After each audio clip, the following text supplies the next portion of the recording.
ഇന്ന് day my ലൈഫാണ്. വീട്ടിൽ ആരും ഇല്ലാത്തൊരു ഇതാണ്. എൻ്റെ ഒരു ഫ്രണ്ട് മാത്രം വന്നിട്ടുണ്ട്. അപ്പോൾ രാവിലെ കട്ടൻ ചായ ഉണ്ടാക്കി കുടിച്ചു. വെള്ളം തിളപ്പിക്കാൻ അടുപ്പത്ത് വെച്ചു. ഇതാ ഒരു പലഹാരം ഉണ്ടാക്കാമെന്ന് വിചാരിച്ച് കുറച്ച് അരിപ്പൊടി എടുത്ത് പാത്രത്തിൽ വെച്ചിട്ടുണ്ട്. ഒരു തുണ്ട് ജീരകം അതിനകത്തിട്ടിട്ടുണ്ട്. കൊഴുക്കട്ട എന്ന് പറയുന്ന ഒരു പലഹാരം ഉണ്ടാക്കാൻ വേണ്ടിയിട്ടാണ്. വെള്ളം അടുപ്പത്ത് തിളയ്ക്കാൻ വെച്ചിട്ടുണ്ട്. അത് കുഴയ്ക്കുന്നതിന് ഇത് കഴിഞ്ഞതിന് ശേഷം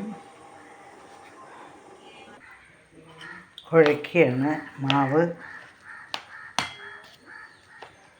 ചൂടുവെള്ളം ഉപ്പും ചൂടുവെള്ളവും കൂടി ഒഴിച്ചിട്ട് കുഴയ്ക്കുകയാണ്. കൊഴുക്കട്ട എന്നാണ് പലഹാരത്തിൻ്റെ പേര്. പണ്ടൊക്കെ നമ്മുടെ അമ്മമാർ, എൻ്റെ അമ്മയൊക്കെ ചെയ്തിരുന്നില്ല, പുഴുങ്ങലരി വെള്ളത്തിലിട്ട് കുതിർത്തിട്ട് അമ്മീമ്മ വെച്ച് അരച്ച് ജീരകമൊക്കെ ചേർത്ത് അരച്ച് അത് കഴിഞ്ഞ് തേങ്ങയും പഞ്ചസാരയും കൂടി കലർത്തി അല്ലെങ്കിൽ ശർക്കര ഇട്ടിട്ട് ഉണ്ട പിടിച്ചിട്ട് അതിനകത്ത് തേങ്ങ ചിരകിക്കൊണ്ടിരിക്കുകയാണ്.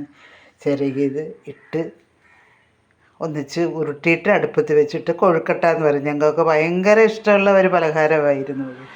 രാവിലെ ആയാലും വൈകിട്ടായാലും, വൈകിട്ടത്തേതിലും കൊള്ളാം, രാവിലത്തേതിലും കൊള്ളാം. പക്ഷേ ഈ നാട്ടിലോട്ട് വന്നപ്പോൾ അങ്ങനെയുള്ള പലഹാരങ്ങൾ വളരെയേറെ കുറവാണ്. രാവിലെയൊക്കെ ഇഡ്ഡലി, ദോശ, വെള്ളയപ്പം, അങ്ങനെയുള്ള ചപ്പാത്തി അങ്ങനെയുള്ളതൊക്കെയാണ് ഉണ്ടാക്കുന്നത്. പക്ഷേ നമ്മളെ സംബന്ധിച്ചിടത്തോളം എൻ്റെ നാട് പത്തനംതിട്ടയാണ്. അപ്പം അവിടുത്തെ ഇത് വെച്ച് നോക്കുമ്പോൾ എനിക്ക് ഇങ്ങനത്തെ അരിപ്പലഹാരങ്ങളാണ് കൂടുതലിഷ്ടം. അത് കഴിക്കാനാണ്. അത് 4 മണിക്ക് കഴിക്കാനും ഇഷ്ടമാണ്, രാവിലെ കഴിക്കാനും ഇഷ്ടമാണ്. ഇപ്പം ഇന്ന് എൻ്റെ ഒരു കൂട്ടുകാരത്തി ഇവിടെ വന്നിട്ടുണ്ട്. ആൾ പിന്നെ എന്തും കഴിക്കും, എന്ത് കൊടുത്താലും കഴിക്കും. നമ്മുടെ ഒരു അടുക്കളയാണിത്. അടുക്കള ഇവിടെ ആരും വേറെ ഇല്ല. എല്ലാവരും ഓണം കഴിഞ്ഞിട്ട് എല്ലാവരും അവരവരുടെ വീടുകളിലേക്ക് വിരുന്ന് പോയിരിക്കുകയാണ്. വിരുന്ന് വന്നവരൊക്കെ തിരിച്ചു പോവുകയും ചെയ്തു എല്ലാവരുമായിട്ട്. ഇന്നിപ്പം നമ്മളെ ഒറ്റയ്ക്കായപ്പോൾ നമ്മൾ കൂട്ടുകാരി വന്നതാണ്. എപ്പോഴും നമ്മളെ സഹായിക്കാൻ വരുന്ന ഒരു കൂട്ടുകാരത്തിയാണ്. രമാബായി എന്നാണ് പേര്. അങ്ങനെ ആളുണ്ട് ഇവിടെ. വെള്ളം തിളപ്പിക്കുകയാണ് രാവിലത്തേക്ക്. അത് കഴിഞ്ഞ് ഒരുവിധം രാവിലെ എഴുന്നേറ്റാൽ എനിക്ക് ഇച്ചിരി പണികളൊക്കെ ഉണ്ട്. അതെന്നും ഉള്ളത് തന്നെയാണ്. ആരും ഇവിടെ ഉണ്ടെങ്കിലും എൻ്റെ പണികൾ അതൊക്കെയാണ്. എനിക്കിനിയൊന്ന് അടിച്ചു വാരണം. അത് കഴിഞ്ഞ് ഓരോരോ പണികളായിട്ട് നമ്മളിങ്ങനെ ചെയ്തുകൊണ്ടിരിക്കുകയാണ്. പിന്നെ ചായ കുടിക്കണം, തുടയ്ക്കണം, പിന്നെ കുളിക്കണം. അങ്ങനെയൊക്കെയുള്ള പണികളാണ്. നമ്മൾ മാവ് ഉപ്പ് വെള്ളം ഉണ്ടാക്കി അരിപ്പൊടിക്കകത്ത് ലേശം ജീരകം ഇട്ട് ചൂടോട് കൂടിയിട്ട് കുഴച്ചുകൊണ്ടിരിക്കുകയാണ്. നമ്മൾ സാധാരണ അടയൊക്കെ ഉണ്ടാക്കാൻ ഇങ്ങനെയാണ് ചെയ്യുക.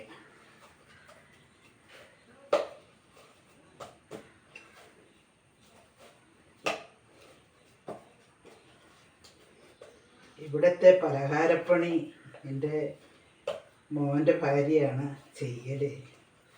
ഞാൻ അടുക്കളയിലൊന്നും കയറാറില്ല.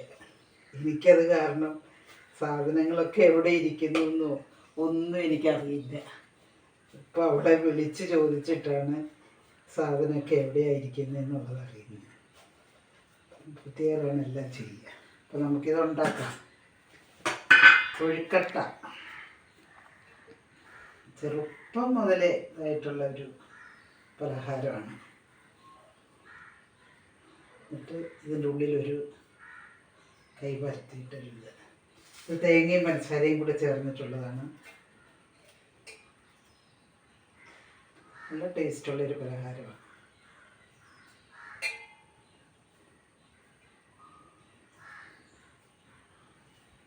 രണ്ട് കൈയുടെ ആവശ്യമുണ്ട് ഇതിന്.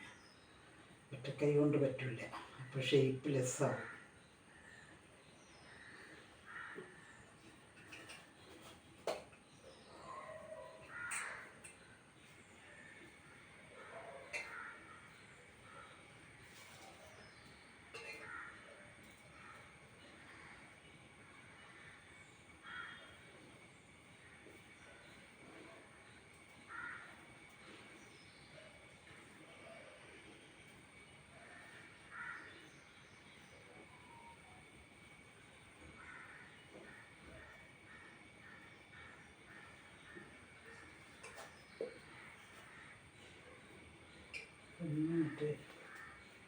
ഒന്ന് അമർത്തിക്കും. മറ്റേ ചെറിയ കട്ടയിൽ അമർത്തണ്ട, തൊട്ടോ മതി.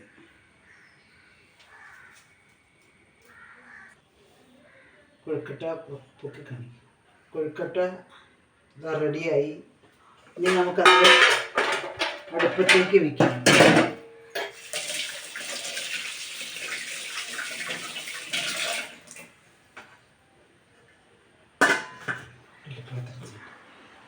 തട്ടിൽ ഇനി അടുപ്പിലേക്ക് വെക്കുക.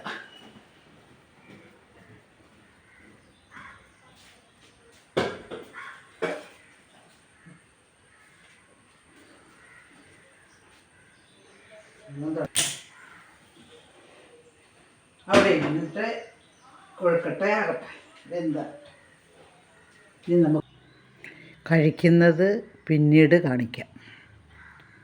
ഓക്കേ, എല്ലാവരും വീഡിയോ കാണുക, ലൈക്ക് ചെയ്യുക, ഷെയർ ചെയ്യുക, സബ്സ്ക്രൈബ് ചെയ്യുക.